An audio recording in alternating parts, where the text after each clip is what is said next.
有人说李隆基哪都好，只是活得太久。如果他早死20年，或许可以配得上一句千古一帝。确实，李隆基的前半生和后半生的反差极大。前半生的他敢与祖母武则天对抗，与姑姑太平公主争夺权力，然而后半生他却沉溺于儿媳杨玉环的美色中，逐渐选择了放弃奋斗。今天我们就来一起看看李隆基是如何带领大唐走向开元盛世的巅峰，又是怎样亲眼看着大唐陷入安史之乱的深渊。关于年轻的李隆基，《旧唐书》有这样的描述：他才华横溢，特别是在音乐方面有着极高的造诣，简直是艺术天才。而且相貌英俊，如果能在一个正常的家庭中成长，或许他会成为古代偶像明星。然而命运对李隆基显然另有安排。李隆基的童年并不幸福，他的父亲李旦是皇帝，但在他5岁时，父亲被迫退位，祖母武则天登上皇位，成为中国历史上唯一的女皇帝。从那时起，李隆基被囚禁在宫中，不允许外出，一关就是7年。8岁时，母亲被武则天召见，随后便神秘消失，再也没有回来。李隆基哭着寻找母亲，父亲李旦对此却缄口不言。这可能是李隆基对权力的最初感知，权力能让一个人消失，也能让人选择沉默。这段压抑的宫廷生活在李隆基的性格中埋下了冷酷和对权力的执念。为了纪念这段经历，他给自己取了一个小名阿蛮，正是与三国时期的曹阿瞒同名，那个宁愿我负天下人的枭雄。16岁时，武则天终于被废黜，伯父李显即位为皇帝，李隆基终于重获自由。李显首先任命李隆基为上辇奉御，负责管理宫中的马匹，接着又将他外放至潞州担任别驾。这段外放经历中，史书记载的内容并不多，直到李隆基在潞州修建了一座名为德丰亭的亭子。德丰一词出自《论语》，有人曾问孔子是否通过惩罚百姓来让他们畏惧，从而走上正道。孔子回答说，统治者的德行就像风，百姓的德行就像草，草会随风而动。简单来说，君王以德行治国，百姓自然会效仿。从这可以看出，年轻的李隆基当时确实怀有做一个以身作则、德行治国的抱负。然而京城却突然生变，李隆基的伯父皇帝李显暴毙，大娘韦皇后掌控了朝政。就在这紧要关头，出乎所有人意料的是，年仅25岁的李隆基挺身而出，联合了一部分宫廷禁军，率军直入皇宫，诛杀了韦氏一族，并成功扶持父亲李旦复位为皇帝，自己也因此成为太子。不久之后，李旦让位，李隆基顺利登基。这就是唐隆政变，一场血腥的权力斗争。但夺取皇位并不等同于完全掌控皇权，特别是在大唐。尽管大多数时候成为皇帝意味着拥有绝对的权威，但在唐朝，皇帝并非说了就算。李隆基自幼被幽禁，成年后又被调离京城，即便登上了皇位，朝中根基仍然薄弱。此时朝中7位宰相中有5位都是他的姑姑太平公主的党羽，权力依旧牢牢掌握在他的手中。那么该如何应对呢？除掉太平公主，李隆基心中也有顾虑，毕竟杀姑姑，父亲是否会不高兴呢？他是否显得不孝呢？就在李隆基犹豫不决时，关键人物王居站了出来。他的一句话点醒了李隆基：天子之孝，溢于匹夫。作为天子，孝顺不仅是对家人，更是对天下苍生的责任。这番话让李隆基豁然开朗。王居早在李隆基还是太子时便主动投靠了他，这一投靠的过程相当戏剧化。某天，王居大胆地出现在太子东宫门口，侍卫试图阻拦他，提醒这是太子的住处。王居笑着说，太子，这天下如今谁不知道太平公主当权，还没有听说有太子呢。这句话成功吸引了李隆基的注意，他立刻将王居召进宫内，询问如何夺回权力。王居提出的建议很直接，杀了太平公主。正如他所说，你不杀她，她就会杀你。李隆基终于领悟了其中的道理，想到了自己崇拜的曹阿瞒曾说过的话，宁可我负天下人，休叫天下人负我。权力既能让人消失，也能让人保持沉默。为了避免自己消失，他决定先让姑姑消失。公元713年7月初3，太平公主派遣心腹突袭武德殿，企图劫持李隆基。然而李隆基早已在乾化门布下伏兵，一举歼灭了太平公主的心腹部队。随后李隆基亲自率兵出击，彻底铲除了太平公主的党羽。太平公主的亲信与党羽数十人被处死，而太平公主本人也在家中被赐死。至此，李隆基终于登上了帝国的权力巅峰，成为大唐真正的掌权者。李隆基登基后面临的第一大挑战就是如何重建支离破碎的大唐朝廷。他迫切需要一个能够帮助他恢复大唐荣光的领导班子，尤其是一个有力的宰相，帮助他推行新政，重塑帝国权威。李隆基锁定的第一位宰相人选就是姚崇。姚崇是唐代4大名相之一，司马光曾称唐代贤相前有房玄龄、杜如晦，后有姚崇、宋璟，他人莫得比焉。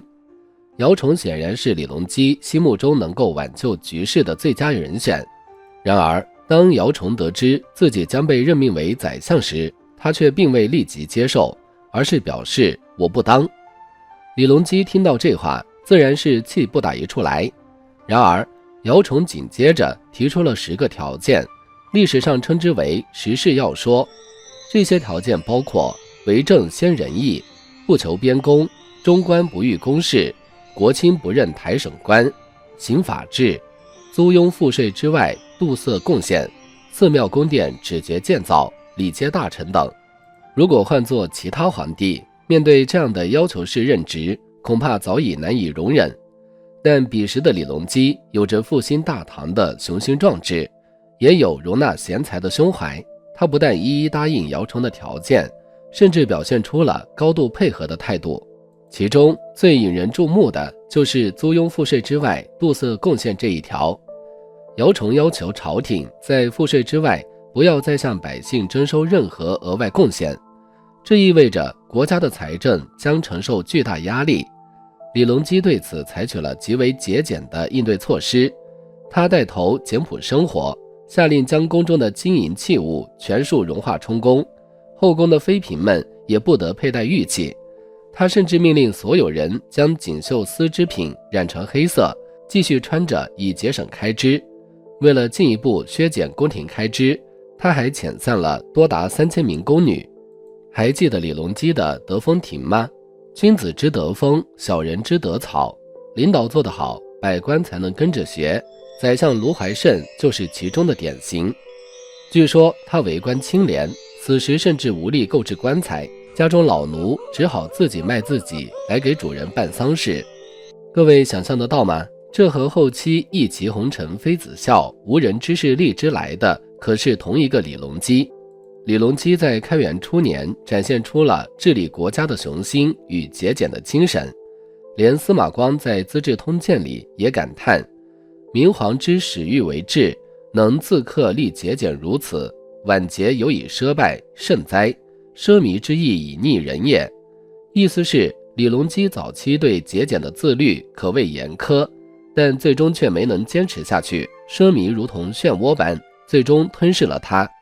如果非要说开元初年李隆基有什么恶习，那就是李隆基的一身藏不住的艺术细胞了。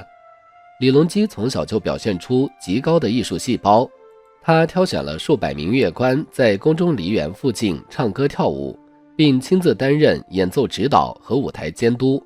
这些表演者被称为梨园弟子，而梨园行这个词也由此而来。李隆基被后世梨园行奉为祖师爷。李隆基的第二任宰相是宋璟，作为唐代4大名相之一，宋璟对大唐的政治清明和皇帝的自律发挥了关键作用。宋璟的贡献之一是建议恢复谏官制度，即规定官员在和皇帝商议事务时，必须安排谏官旁听，如果言辞不当，谏官可以当场指正。这一制度的恢复，使得朝廷内外有了更多对皇帝行为的监督和建议。宋璟的谏官制度一时之间大受欢迎，文武百官以及各地的读书人纷纷上奏，谏言不断，甚至涉及皇帝个人生活的一些细节。比如李隆基曾想将父亲李旦的牌位摆在大伯李世民的前面，谏官立刻指出不符合礼制，弟弟应当摆在哥哥之后。再如李隆基打算为他最宠爱的皇子取个特别的名字，谏官们却认为皇子应当一视同仁，不能因宠爱而特殊对待。还有一次，李隆基想要为他的老丈人修建高大的坟墓，但谏官们又说这不符合礼制。甚至有一次，李隆基发现侍卫浪费食物，打算杖毙他们，谏官们也站出来反对，指出皇帝应以仁德为怀，而不是施暴惩罚。这些谏言虽然时常与李隆基的个人意愿相冲突，但他依然大多虚心接受了。在这种你一谏我一谏的良性互动下，唐朝的吏治日渐清明，国家逐步走向强盛。李隆基统治下的大唐进入了史称开元盛世的黄金时期。李隆基的第三任宰相是张悦，这位文武双全的能臣，尤其以出众的文采著称。然而李隆基选择他做宰相的主要原因，并非他的治国才能，而是他能够用优美的文字歌颂盛世。在张悦的协助下，李隆基完成了古代帝王至高无上的荣誉之一——泰山封禅。泰山封禅是中国古代帝王向天地禀告，他们已完成上天赋予的使命，治理国家，确保百姓安居乐业的一种象征性仪式。封禅意味着天命的确认，只有少数功勋卓著的帝王才有资格举行这一仪式。在李隆基之前，只有秦始皇、汉武帝、汉光武帝刘秀和他的祖父唐高宗李治完成过这一壮举。当李隆基登上泰山之巅，俯瞰自己的辽阔疆土，听到群臣高呼万岁时，可以想象他内心的激动与自豪。这一刻不仅是他登顶泰山，更是他达到了大唐的巅峰，也是他个人生涯的顶点。然而正如历史常常展现的那样，巅峰往往也是下坡路的起点。李隆基虽然在此刻享受到了荣耀，但很快他的统治将开始走向衰落，盛世的光芒渐渐褪去，随之而来的将是动荡与危机。李隆基究竟是在何时开始懈怠的呢？虽然没有明确的时间点，但司马光在《资治通鉴》中记录了一件细节之事，或许能为我们提供一些线索。李隆基身边有一位随侍的侏儒，每当他出行时，都会依赖这个侏儒支撑着走路，仿佛是一根活体拐杖。李隆基对他格外喜爱。有一次，这个侏儒进宫时，与一位大臣在路上发生了争执，两人互不相让。作为下人的侏儒居然敢和大臣争道，这在封建礼制下简直不可思议。李隆基得知此事后，并没有立刻责罚侏儒，反而安慰他说：“没事，只要没人把这事上奏，我就不惩罚你。”显然李隆基有意袒护他。然而就在话音未落时，一封参奏侏儒无礼的奏章送到了。李隆基的态度瞬间大变，毫不留情地下令将侏儒杖毙。从这一时期开始，李隆基越来越沉迷于宫中设宴、听曲或者出游打猎。他的身边也有忠诚的谏臣，时任宰相韩从就是其中之一。然而每当李隆基沉迷玩乐时，他总是小心翼翼地问旁人：“韩从知道这事吗？”可见李隆基开始从原本的勤政转向了暗中偷懒，群臣的谏言让他感到厌烦。李隆基心中可能会想：我已经开创了巅峰盛世，难道你们就不能多夸夸我吗？对他来说，听几句好话似乎没有什么坏处，于是大臣们也乐意说些漂亮话讨他的欢心。在李隆基的朝廷上，宰相的位置通常是2到3年一换，以避免权臣专权。然而有一个例外，李林甫这位善于逢迎拍马的大臣，一待就是19年。他有着令人叹服的甜言蜜语技巧，常常通过贿赂李隆基身边的人，探听皇帝的心思，随后按照李隆基的意愿回话。李隆基听得高兴，他的地位也因此稳固。有一次，李隆基打算废除太子，群臣一致反对，谏官们纷纷进谏。李林甫则轻描淡写地说：“这不过是陛下的家事，何必询问外人？”李隆基打算破格提拔边关将领担任尚书，群臣再次反对。李林甫依然坚定地支持皇帝，天子用人，何须与人商议？李林甫的每一句话都击中了李隆基的心坎。李隆基在位数10年，早已厌倦了过去那种不得懈怠的生活。他一旦想松懈，谏官们总会发出警告。然而李林甫的到来改变了这一切。有一天，李林甫将一群谏官叫到一起，意味深长地说道：“你们观察过仪仗队的马吗？这些马从来不嘶叫，只是安静地站在那里，便可享受3品官员的待遇。你们见过哪个叫唤的仪仗马还活着吗？早就被拖出去杖毙了。如今圣上如此圣明，你们又有什么可说的？你们开创过几个盛世呢？”从此之后，谏官们纷纷噤声，再也不敢轻易进谏。于是李林甫的这种驯服手段被称为帐下马，谏官们成了沉默的吉祥物，朝堂一片寂静。李隆基终于彻底放飞自我，将朝中的大大小小事务全权交给了李林甫处理。李林甫因此权倾朝野，肆无忌惮地进行卖官鬻爵，使得官员队伍不断膨胀，总数竟然达到了36.8万，几乎是唐太宗时期的100倍。平均每27户百姓就得供养一个官吏，百姓苦不堪言，被逼得卖儿卖女以求交税。而李隆基从此将精力放在享乐上，他终于有时间专注于自己的音乐梦想，亲手改编出了唐代音乐的巅峰之作《霓裳羽衣曲》。与此同时，李隆基还热衷于大肆修建宫殿。年轻时的他曾为节约资源遣散了3000名宫女，而如今宫中的女子数量已然飙升至4万人，极尽奢华。然而即便如此，李隆基依然觉得生活乏味，心中缺少了初恋般的激情。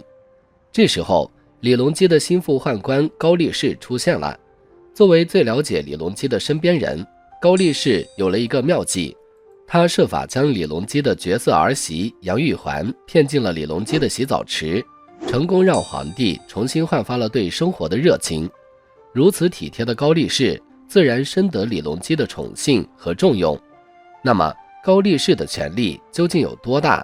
可以说，朝中大大小小的奏章首先要呈给他过目，很多小事他便可自行决定。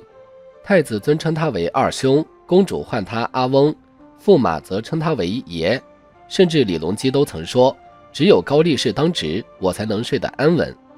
在李隆基专宠杨贵妃的同时，杨家人也逐渐权倾朝野。杨贵妃的家族虽无军功政绩，却步步高升，尤其是他的哥哥杨国忠，他拉帮结派，排除异己，凡不出自杨家门的中央官员，轻则被罢免，重则遭到处死。曾经辉煌的大唐盛世已经逐渐被腐化的官场所侵蚀，盛世的光辉早已变得暗淡。某个平凡的大唐清晨，一位杂胡将领安禄山摇晃着他肥硕的身躯来到京城觐见李隆基。他见到李隆基后立刻伏地而拜，却对一旁的太子视若无睹。旁人提醒他，这是太子，你也该行礼。然而安禄山毫不在意，淡淡地说，我只知道有天子，什么是太子？旁人便向他解释，太子就是天子100年之后的接班人呐。听完这番话，安禄山突然嚎啕大哭，哽咽道，天子怎能死呢？我安禄山不同意。李隆基听得十分感动，从此将这位肥胖的将领视为心头之好，宠幸倍加。然而正是这个被宠幸的安禄山，后来发动了最血腥的叛乱——安史之乱，大唐王朝的命运也因此进入了倒计时。